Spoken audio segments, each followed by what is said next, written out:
Hi what's up guys, कैसे हैं आप सब। तो आज हम तुलनात्मक स्टडी करेंगे, कंपैरेटिव स्टडी। कंपैरिजन कर रहे हैं प्रेजेंट कंटीन्यूअस टेंस का, प्रेजेंट परफेक्ट टेंस का और पास्ट डेफिनेट टेंस का। तो प्रेजेंट कंटीन्यूअस में मैंने बताया था वो बातें बताते हैं जो आंखों के सामने हो रही है, और प्रेजेंट परफेक्ट में वो काम बताते हैं जो भूतकाल में समाप्त हो गया है लेकिन उसका प्रभाव अभी भी है। और पास्ट इंडेफिनिट टेंस में वो काम बताते हैं जो भूतकाल में हुआ था किसी विशेष समय में। पास्ट इंडेफिनिट टेंस एक समय से बंधा हुआ है कि पास्ट में ये बात हुई थी एक समय के साथ, लेकिन प्रेजेंट परफेक्ट टेंस में उसका प्रभाव अभी भी दिख रहा है, लेकिन इसमें वो काम पास्ट इंडेफिनिट टेंस में भूतकाल में हो चुका है। तो जैसे कि मैं खाना खा रहा हूँ, ये आंखों के सामने हो रही है, तो इसमें कैसे लिखेंगे? I am eating food.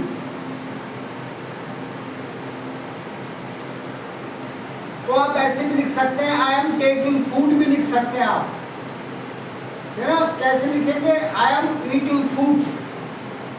अब खाना खा चुका है, खाना खा चुका का मतलब क्या है?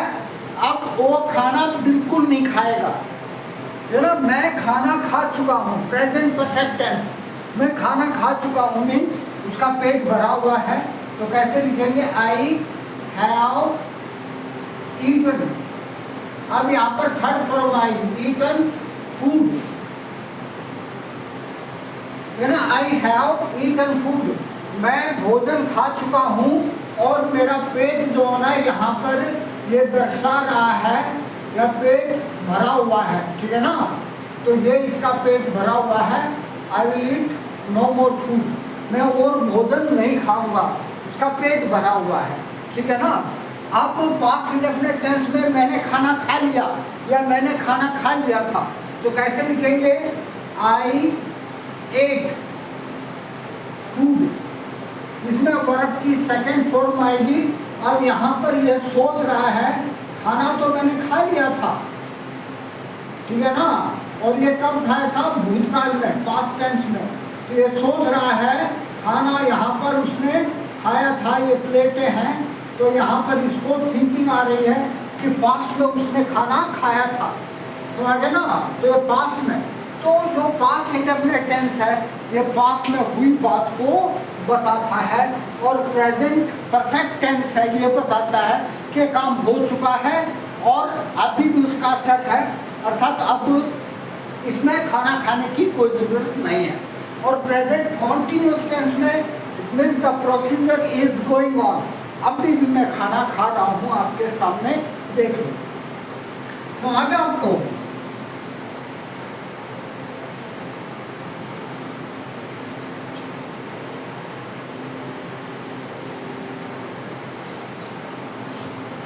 जैसे कि राधा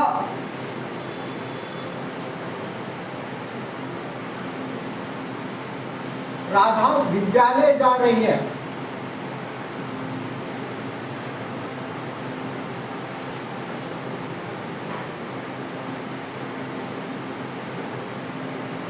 विद्यालय जा रही है। अब इसमें राधा विद्यालय जा चुकी है ना, ये पहुंच गई है। और इसमें राधा विद्यालय गई,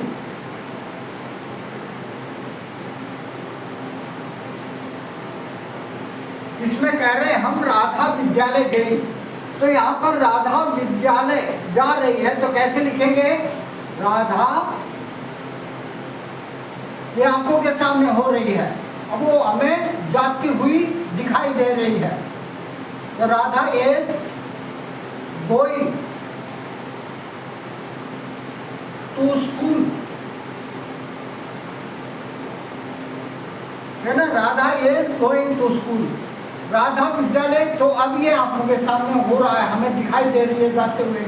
राधा स्कूल जा चुकी है, राधा अब वो देखो घर पे नहीं है, स्कूल में पहुंच चुकी है, तो Radha has gone to school. अब यहाँ पर थर्ड फॉर्म आएगी गोन टू स्कूल।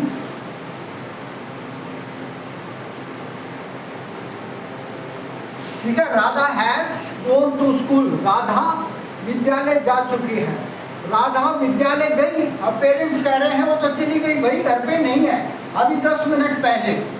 तो फिर पास्ट इंडेफिनिट टेंस का प्रयोग होगा। पास्ट इंडेफिनिट टेंस समय पर केंद्रित है, यह समय को दर्शाता है, और प्रेजेंट परफेक्ट टेंस स्थिति को दर्शाता है कि अब ये देखो काम कंप्लीट हो चुका है। तो राधा वेंट टू, तो पास्ट इंडेफिनिट टेंस में वर्ब की सेकंड फॉर्म आएगी वेंट टू स्कूल। ठीक है ना, गो वेंट गोन के बाद वर्ब की जाने वाली जगह का नाम दे रखा हो तो टू आएगा। तो Radha went to school, Radha विद्यालय गई। तो ये भूतकाल में कार्य खत्म हो चुका, यहाँ पर कार्य खत्म होने की सूचना मिल रही है हमें। और यहाँ पर क्या है, एक कार्य खत्म हुआ है भूतकाल में, उसका प्रभाव अब अभी तक है। तो ना यहाँ पर प्रभाव, यहाँ पर रिजल्ट दिखता है, प्रेजेंट परफेक्ट में रिजल्ट बता रहे हैं, और यहाँ पर भूतकाल की घटना और ये रिजल्ट। ठीक है ना, और कंटिन्यूस टेंस में कॉन्टिन्यूस में हो रही घटना को दर्शाया जा रहा है जो आंखों के सामने हो रही है, अब वो कॉन्टिन्यू है। ठीक है, तो जैसे कि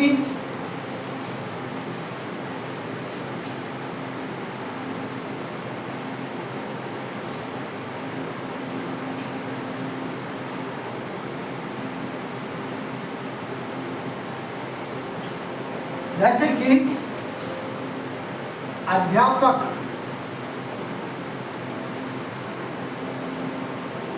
कक्षा में पढ़ा रहे हैं।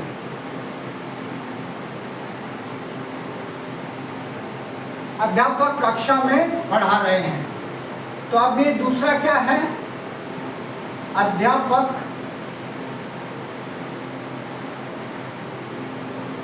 कक्षा में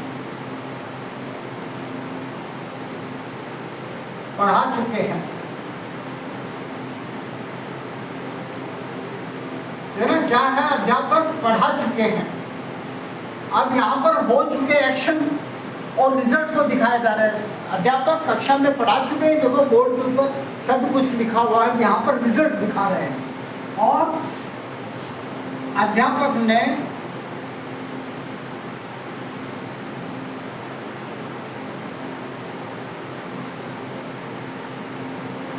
कक्षा में पढ़ाया। तो अब इसमें क्या है, अध्यापक कक्षा में पढ़ा रहे हैं, ये आंखों के सामने हो रही घटना को दर्शाया जा रहा है। ठीक है ना, तो आंखों के सामने हो रही घटना हो तो प्रेजेंट कंटिन्यूअस टेंस आएगा, तब सब्जेक्ट के बाद इज मार और वर्ब की फर्स्ट फॉर्म के साथ आईएनजी आएगी। और प्रेजेंट परफेक्ट में हो चुके काम को दर्शाया गया है। ये ना हो चुके काम को कैसे, काम हो चुका है, देखो ये रिजल्ट ये बोर्ड पर लिखा हुआ है और टीचर जो ना पढ़ा के जा चुके हैं। अब अध्यापक ने कक्षा में पढ़ाया, ये जो ना समय को दर्शा रहा है, तो समय उस समय कक्षा में पढ़ाया था अध्यापक ने। ठीक है ना, वहाँ पर समय, इसमें समय महत्वपूर्ण है, इसमें रिजल्ट महत्वपूर्ण है, और इसमें आंखों के सामने हो रही घटना को। तो कैसे लिखेंगे इसको, the teacher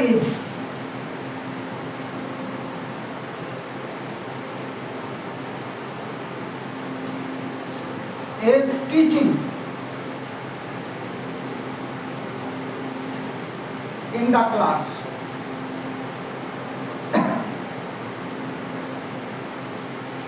the teacher is teaching in the class. अध्यापक कक्षा में पढ़ा रहे हैं, ये आंखों के सामने हो रहा है, तो इनसे मार के बाद वर्ब की फर्स्ट फॉर्म के साथ आईएनजी आएगी। तो है ना, सब्जेक्ट के बाद सिंगुलर सब्जेक्ट होता है, ये प्लूरल और यू हो तो आर और आई हो तो एम। अध्यापक कक्षा में पढ़ा चुके हैं। अब ये काम खत्म हो चुका है। यहाँ पर हम रिजल्ट दिखाते हैं। देखो कॉपी देखो मेरी, बोर्ड पर देखो, वो पढ़ा चुके हैं भाई। तो कैसे लिखेंगे? The teacher has taught, T-A-U-G-H, taught the class. You know, the teacher has taught the class. अध्यापक कक्षा में पढ़ा चुके हैं। तो अब जैसे कि अध्यापक ने कक्षा में पढ़ाया, है ना, थोड़ी देर पहले पढ़ाया, तो कैसे होगा? द टीचर taught, टीच की सेकेंड फॉर्म, यहाँ पर सेकेंड फॉर्म आएगी, taught the class। आगे ना, the teacher has taught the class। ये रिजल्ट को दर्शा रहा है, प्रेजेंट परफेक्ट टेंस है। अध्यापक ने कक्षा में पढ़ाया, ये पास्ट इंडेफिनिट टेंस है। पास्ट इंडेफिनिट टेंस में सब्जेक्ट के बाद वर्ब की सेकेंड फॉर्म आएगी, the teacher taught the class। समझा? तो यहाँ पर समय को दर्शाता है कि पहले भूतकाल में ये हो चुका है, ये रिजल्ट को दर्शाता है, ये आंखों के सामने दिख ही रहा है।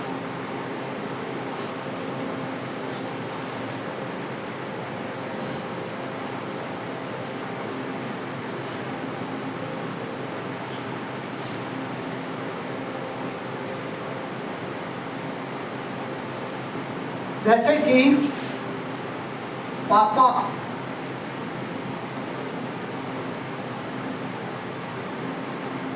दिल्ली जा रहे हैं। अब यहां पर क्या है? पापा दिल्ली जा चुके हैं। जैसे कि पापा कल दिल्ली गए, या गए थे भी लगा सकते हो। पापा, अब पहले में क्या है? पापा दिल्ली जा रहे हैं, अभी आंखों के सामने हो रही है। पापा दिल्ली जा चुके हैं, ठीक है, दिल्ली जा चुके हैं। अब देखो उनकी बाइक नहीं है, ठीक है, वो उनके कमरे में वो खाली है, वो जा चुके हैं। और यहाँ पर कल हुई घटना को बताया जा रहा है, ठीक है ना। ये काम अब समय के साथ बताया जा रहा है। जब भी समय दिख रहा है, समय अनुभव हो रहा है, या समय दे रखा है और भूतकाल की कोई घटना है, तो पास्ट इंडेफिनिट टेंस आएगा। तो यहाँ पर क्या होगा? पापा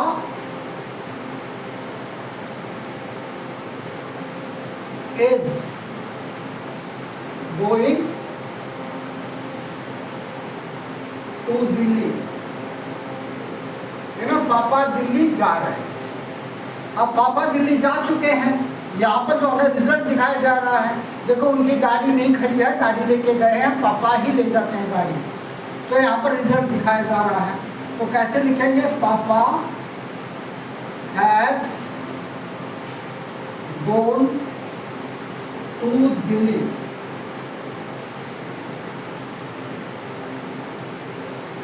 पापा हैज गोन टू दिल्ली। अब यहाँ पर जो है कल हुई घटना को दर्शाया जा रहा है, कल क्या हुआ था। तो कैसे लिखेंगे? पापा वेंट। अब पास्ट इंडेफिनिट टेंस में वर्ब की सेकंड फॉर्म आएगी, वेंट। मैंने बताया था गो वेंट, गोन के बाद जाने वाली जगह का नाम दे रखा हो तो टू आएगा। पापा वेंट टू दिल्ली। अब यहाँ पर समय आएगा, दिल्ली यस्टरडे।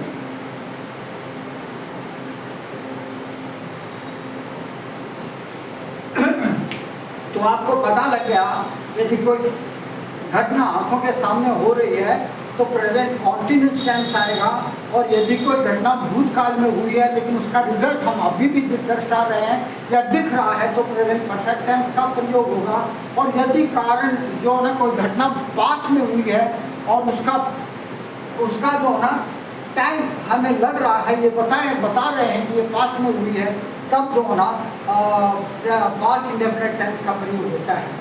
और इसमें भी परफेक्ट टेंस में जब भी हम टाइम डाल देंगे तो हैज हैव हट जाएगा, ठीक है ना। तो पास्ट इंडेफिनिट टेंस में क्या हुआ, पास्ट इंडेफिनिट टेंस में एक समय की अनुभूति होती है, या तो दिया हुआ होता है या फिर वो उसमें आभास होता है समय का। ठीक है बच्चों, समझ में आ गया आपको। और मैं अब ये लेसन ख़त्म करता हूँ और आपसे रिक्वेस्ट करता हूँ प्लीज़ मेरे चैनल को सब्सक्राइब करें, शेयर करें, लाइक करें और बेल आइकन को दबाएं। Thank you very much.